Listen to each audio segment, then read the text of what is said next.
যত মানুষকে অন্তত আমি ধরেছি সূরা ইখলাস বলেন তো, বলে কুল হু আল্লাহু আহাদ হচ্ছে? হ্যাঁ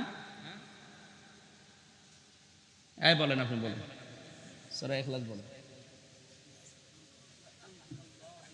হ্যাঁ হ্যাঁ ঠিক আছে, আলহামদুলিল্লাহ।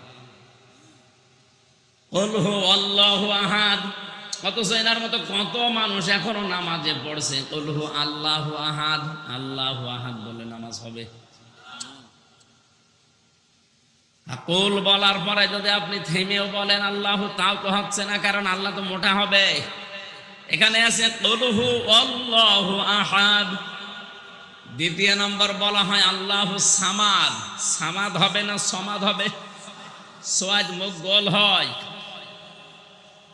আমি আয়াতের তাফসীর পড়তে গিয়ে একটা ঘটনা পড়েছি ইতিহাসে।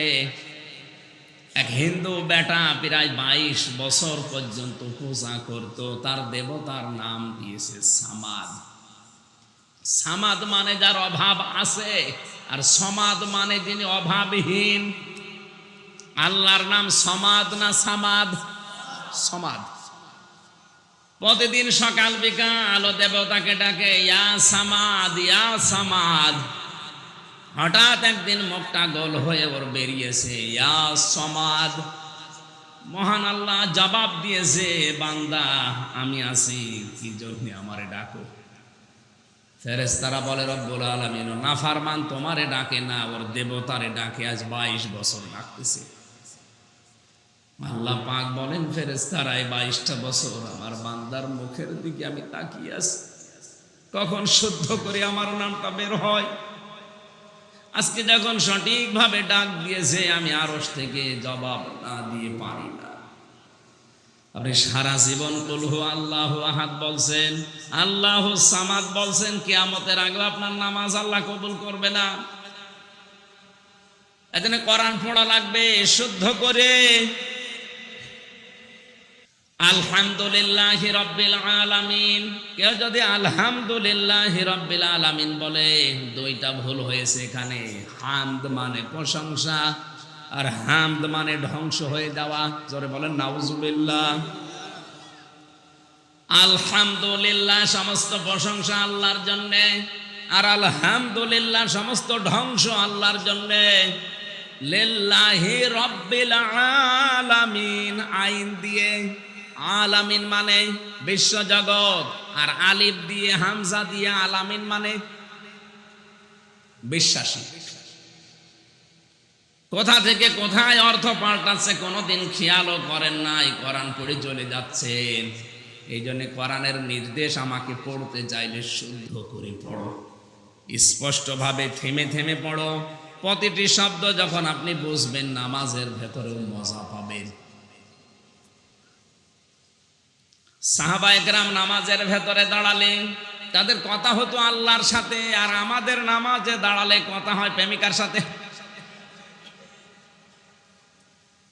একবার গোপালগঞ্জের মসজিদে নামাজ পড়তে ঢুকে দেখি নামাজের ভেতরে মোবাইল এসেছে। ও নামাজের ভেতরে মোবাইল বের করে বলছে, হ্যালো আমি নামাজে আছি। নামাজের ভেতরে হুজুর কল আসলে করবো কি? নামাজের ভেতরে হ্যালো আমি নামাজে আছি বলে পকেটে রেখে দিয়ে আবার আল্লাহু আকবার।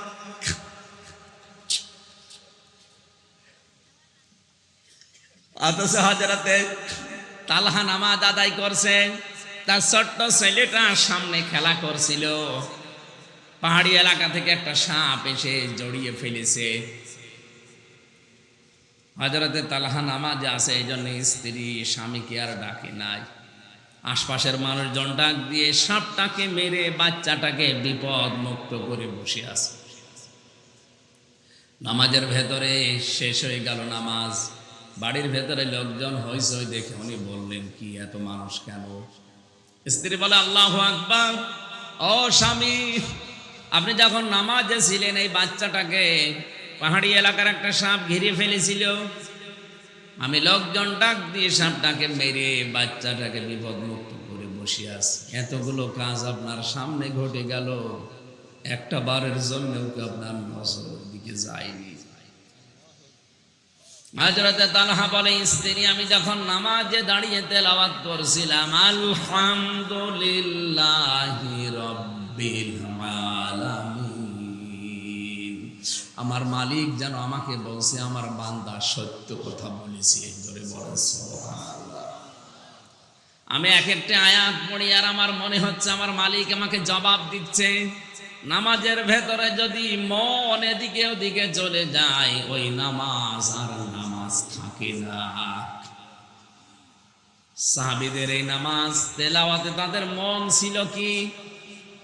আশা করছি আজকে থেকেই অপমানজনক কথা বলার পর থেকে আপনার মনে ধাক্কা লাগবে, মরণের আগে অন্তত শুদ্ধ করে কোরআন পড়া শিখবে।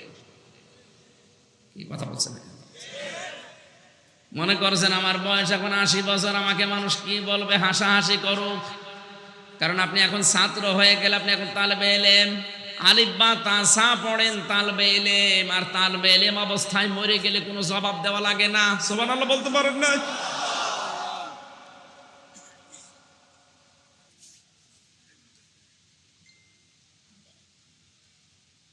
কোরআনের প্রথম শব্দটা নাজিল হচ্ছে ইকরা, হবে আপনি পড়েন।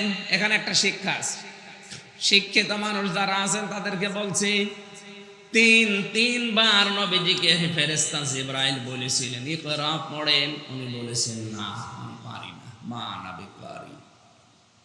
তিনবারের পরে যখন চতুর্থবার বুকে চাপ দিয়ে বললেন ইকরা বিসমি রাব্বিকাল্লাযী খালাক, হে নবী পড়েন আপনার রবের নামে যিনি আপনাকে বানিয়েছে।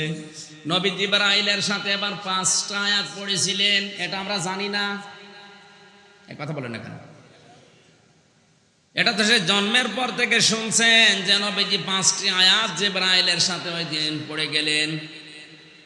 আগে পড়লেন না? 3বার চাপ দিলেন, পড়লেন না কেন?